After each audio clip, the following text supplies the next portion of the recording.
معاشرہ، معیشت، میڈیا، مذہب اور ماں۔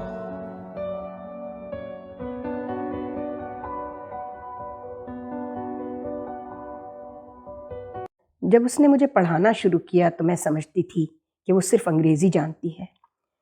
اس کو انگریزی بولتے ہوئے اور لکھتے ہوئے دیکھ کر یہ اندازہ لگانا مشکل تھا کہ وہ کسی مشنری اسکول سے پڑھی ہوئی ہے یا سرکاری اسکول سے، کیونکہ اس کا کہنا تھا کہ اس نے خالصتاً سرکاری اسکول سے میٹرک اور گورنمنٹ کالج سے انٹر کیا، مگر وہ کہتی تھی کہ ڈھاکہ میں تعلیم کا معیار پاکستان کے کسی بھی صوبے اور شہر کے تعلیمی اداروں سے 1000 درجے بہتر تھا۔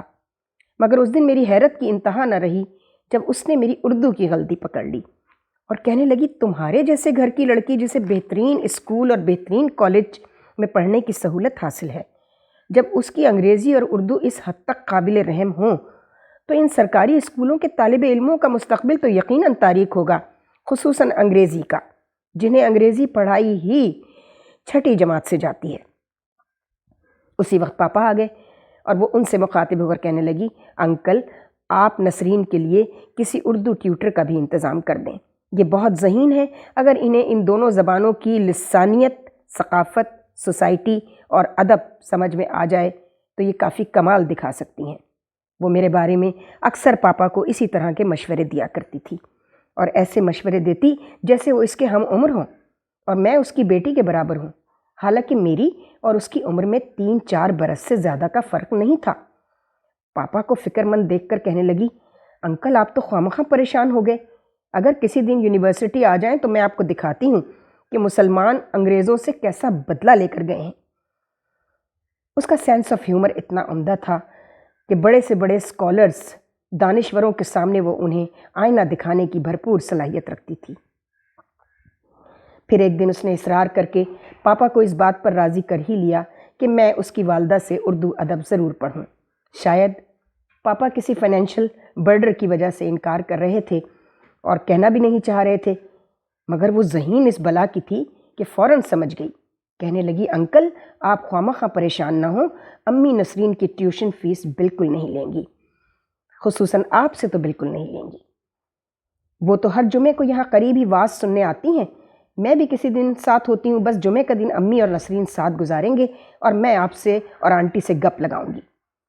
پھر تھوڑی سی اداس ہو گئی، کہنے لگی، انکل مجھے آپ کا شفقت بھرا لہجہ، گفتگو، آپ کی تاریخ اور ادب اور پاکستان کی سیاست پر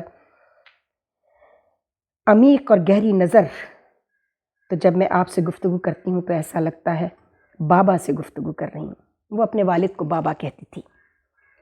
پھر کہیں کھو گئی اور آہستہ آہستہ بڑبڑاتے ہوئے کہنے لگی، انکل آپ کو یاد ہے جب بابا کی زندگی میں آخری بار آپ ڈھاکہ آئے تھے اور ہم سب آپ سے ملنے انٹر کانٹیننٹل آئے تھے، ہم کافی شاپ میں بیٹھے تھے اور وہ ایک فارن آفس کے بیوروکریٹ صاحب کا ایک بنگالی ویٹر سے جو زوردار جھگڑا ہوا تھا، پھر آپ نے ان صاحب کو جو آپ کے کراچی کے جان پہچان کے آدمی تھے سمجھا بجھا کر ایک طرف کیا تھا اور ویٹر سے کہا تھا، بھائی انہیں معاف کر دو اور ان کے حق میں دعا کرو، یہ اس وقت طاقت کے نشے میں ہے۔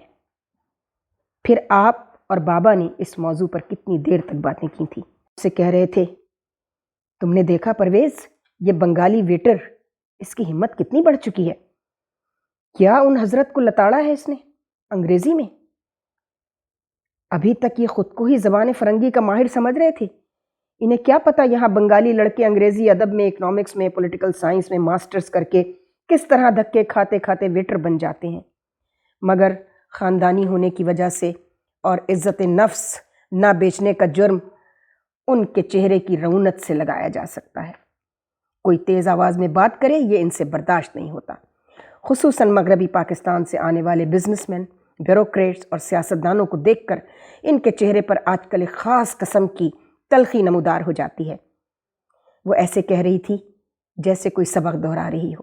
پھر یاد ہے انکل آپ نے کہا تھا، شیخ صاحب یہ ساری ہیوز اور ہیوز ناٹس کی تلخی ہے، افلاس اور عیاشی کی جنگ شروع ہو چکی ہے، اور یاد رکھیں پوری تاریخ انسانی اٹھا کر دیکھ لیں، حقوق اور انصاف کی جنگ ہمیشہ بھوکا ہی لڑتا ہے، پھر اس کے ہاتھ میں ہی نہیں تلوار ہوتی بلکہ اس کی زبان بھی ایک تلوار بن جاتی ہے۔ آج اس بنگالی ویٹر کی ننگی تلوار دیکھ کر میں تو آنے والے وقت سے لرز گیا ہوں۔ طالب علمی کے زمانے میں ایسا منظر 1945 میں دلی میں دیکھا تھا یا آج دیکھ رہا ہوں۔ شیخ صاحب کچھ نہ کچھ ہو کر رہے گا۔ پھر وہ پاپا کے بجائے پہلی بار مجھ سے مخاطب ہوئی، مگر ایک ایک لفظ کو چبا چبا کر آنکھوں میں پتہ نہیں اس کے کہاں سے اچانک خون اتر آیا کہ میں خوف زدہ ہو گئی۔ وہ مجھ سے براہ راست مخاطب تھی، کہنے لگی، محترمہ نسرین پرویز صاحبہ، آپ کے والد نے میرے بابا سے کہا تھا کہ شیخ صاحب کچھ نہ کچھ ہو کر رہے گا۔ کتنا سچ کہا تھا۔ وہ کچھ نہ کچھ بنگلہ دیش کی شکل میں ہو گیا۔ میرے بابا قتل ہو گئے، میرا بھائی قتل ہو گیا۔ کاش میں بھی ان کے ساتھ قتل ہو جاتی اور آج تم سے یہ سننے کے لیے زندہ نہ رہتی کہ بھٹو جیسا ذہین لیڈر صدیوں میں پیدا ہوتا ہے۔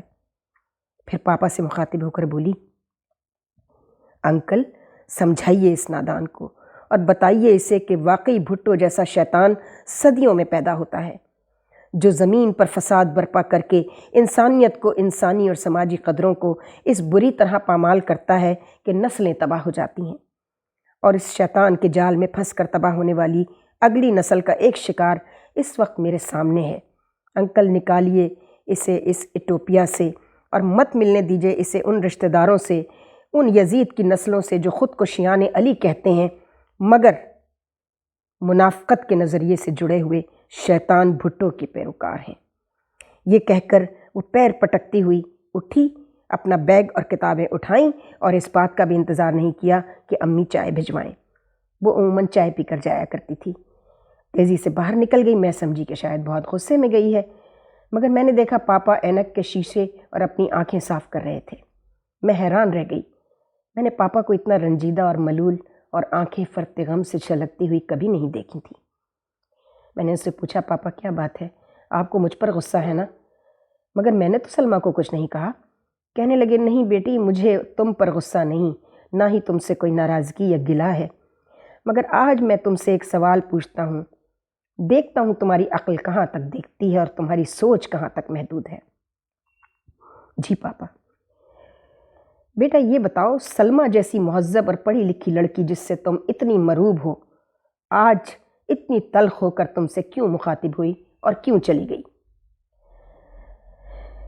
میں نے جواب دیا، پاپا وہ غصے میں اٹھ کر چلی گئی ہیں، اور تلخ وہ اس لیے ہو گئی تھی کہ انہوں نے خواہ ہی بھٹو صاحب کو ٹارگٹ بنایا ہوا ہے۔ وہ مشرقی پاکستان کی علیحدگی اور اپنے والد اور بھائی کے قتل کے المیے کو بھٹو صاحب سے علیحدہ کر کے دیکھیں تو شاید انہیں چیزیں اتنی دھندلی نہ نظر آئیں اور ان کے لہجے کی تلخی میں بھی کچھ کمی آ جائے۔ پاپا انتہائی اطمینان سے مجھے سننے کے بعد بولے، بس بیٹا میں یہی دیکھنا چاہتا تھا کہ ذاتی نظریے میں اور ادھار کے مقال میں بول کر دوسروں پر اپنے عالم و فاضل ہونے کا رعب مارنے میں کیا فرق ہوتا ہے۔ جی کیا مطلب؟ میں کھسیانی سی ہو گئی جیسے کوئی چوری پکڑی گئی ہو۔ پاپا بولے، مطلب یہ کہ تمہاری پہلی بات جو تم نے میرے سوال کے جواب میں کہی 100% تمہارے کم عقل اور نادان ہونے کی دلیل ہے۔ سلمیٰ غصے میں نہیں گئی بیٹا، بلکہ وہ تمہارے سامنے رونا نہیں چاہتی تھی۔ وہ اتنے مضبوط اعصاب کی مالک ہے اور اتنی خوددار ہے کہ وہ یہ نہیں چاہتی کہ کوئی اسے مظلوم سمجھ کر تھوڑی دیر کے لیے اس کے غم کو گھٹیا اور سستا سا غم سمجھ کر اس کا ساتھ دے دے۔ وہ جانتی ہے کہ اس کا دکھ اتنا گہرا ہے کہ اسے اس نسل کی رگوں میں اتر جانا چاہیے، اور جب یہ غم اس نسل کے خون میں شامل ہو تبھی وہ صحیح لیڈر کو پہچان سکیں گے، اپنے دوست اور دشمن میں تمیز کر سکیں گے۔ اور تمہارا دوسرا جواب تمہارے اپنے ذہن کی پیداوار نہیں، بلکہ یہ تمہارے وہ جو کزن صاحب ہیں نا، وہ سوڈو انٹلیکچول غضنفر میاں، جنہیں بھٹو صاحب نے NDVP اسکیم کے تحت بھرتی کرایا ہے، یونیورسٹی میں پروفیسری کر رہے ہیں۔ نوجوانوں کو تباہ کرنے کے لیے انہوں نے جو فلسفیانہ مکالمے تیار کیے ہوئے ہیں اپنے لیڈر بھٹو کے بارے میں، یہ انہی چند مکالموں میں سے ایک مکالمہ ہے جو یقیناً یا تو تمہارے سامنے سلمیٰ کے نظریات کو غلط ثابت کرنے کے لیے بولا ہے، یا اس لیے تمہارے ذہن میں ڈال دیا ہے کہ جب کبھی سلمیٰ سے گفتگو ہو تو تم اسے یہ بتاؤ کہ وہ بھی اسی طرح سوچے جس طرح سوچنے پر اس نسل کو مجبور کیا جا رہا ہے۔ مگر بیٹا میں آج تمہیں بتا دوں کہ سلمیٰ ایک جینیس اور جینوئن تعلیم یافتہ لڑکی ہے۔ یہ اس طرح کی تعلیم یافتہ نہیں جیسی نسل اس وقت پاکستان میں پروان چڑھ رہی ہے، جسے یہ غلط فہمی ہو گئی ہے کہ انگریزی بولنے اور انگریزی کلچر کو اپنی زندگی کا حصہ بنا لینے سے آدمی پڑھا لکھا ہو جاتا ہے۔